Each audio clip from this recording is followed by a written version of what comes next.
I roamed drug blocks, networking for net worth. I left my pack, P90 or Glock in a tire of a car that's parked, cause I kept getting jumped out on by the narcs in the projects. Cause I'm a known progenitor of blow. Eating soda and water in a Pyrex mixer. Cooker, chopper, topper, slabber, a by any means go-getter when it came to making my poor family's life better. Let me tell you a story. Niggas ain't want me to come up, but you can't stop a hungry braveheart trying to escape poverty, so I climbed up slowly. I was pitching for everybody, getting packs for 70-30. Dudes thought they was herbing me, but really I had just begun my wrong path to the riches blood journey. I had to start somewhere to stack my own re-up money. I took that 70-30 happily. I might have not been doing too well, but what I was doing was getting clientele. These low-level boss men thought they hit lotto with young Bayako. They driving caddies and town cars around the hood like they stars, and I was the one dealing with the elements, running wild in housing developments. I played my position. It was my block, but I kept pitching the next man's rock. Cha-ching. After doing what every poor kid would do when double-digit residuals is something we're not used to, splurging on materialistic items for fame and to attract fast-life women.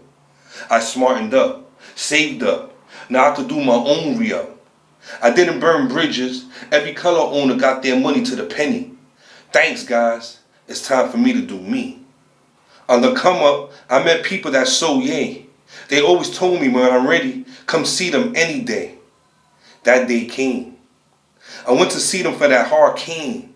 I'm copping cook-up, bagging my own color for my own profit. I'm in the game. I'm breaking night against mom's wishes, trying to keep my pocket right to fulfill mama's wishes and my fantasies cause daddy died of cancer and left us with no cheddar. I wasn't mad at him. He was also a forgotten son.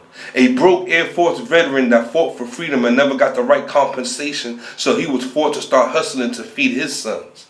I saw my dad struggle to survive through the drugs and the guns in the slum for income. He was my idol. Just like him, I tried to bubble minus the all-day drinking of liquor and the addiction to heroin. It started with me alone, then friends from other broken homes. We all had one thing in common: poverty. They joined the struggle to get out of it with me. Now it was no longer me alone in that night's lobby. My peers and my adolescent years went fast chasing currency. We was doing great. We were all eating instead of looking at empty plates. Every few hours we would all rotate. In one pot all the money would generate. At the end of the flip, we would take out the REIT, then split that PC and celebrate.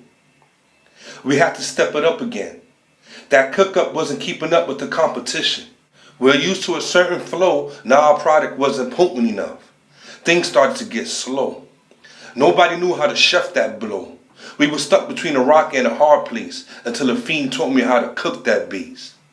I washed a few times, then voila, I now can cop raw and boil that white lines. Doing so brought long lines and at the same time unwanted attention from one time. Me and my right-hand men were headed towards infamous hood stardom. We were now dealing with stronger connections. Names are ringing bells like hashtags and mentions in the coke arena after the streets of New York was a social network. From 1 ounce we went to 2. From 2 we went to 62.5 to 2. That's 125. Double that to 200 and a half. 2.5 flipped to a half. 2 halves made a whole one. That was every hustler's dream on the Ave in the slums.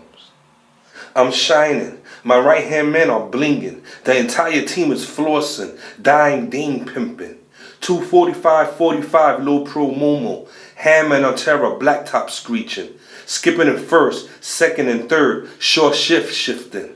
We didn't do the FDR. It was too bumpy, so we took the west side highway to get to the east side doing $150. We did it. The world was ours.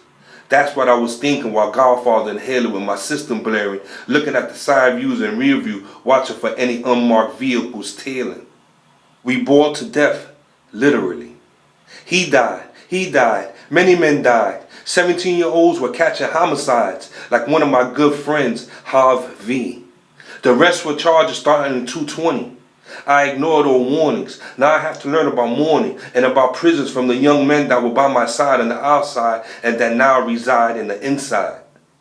From a picture, I made it to the top. Every day we bottle pop with profit from a Pyrex pot. I was with many kids from broken homes. History repeated itself. I was back on the block alone.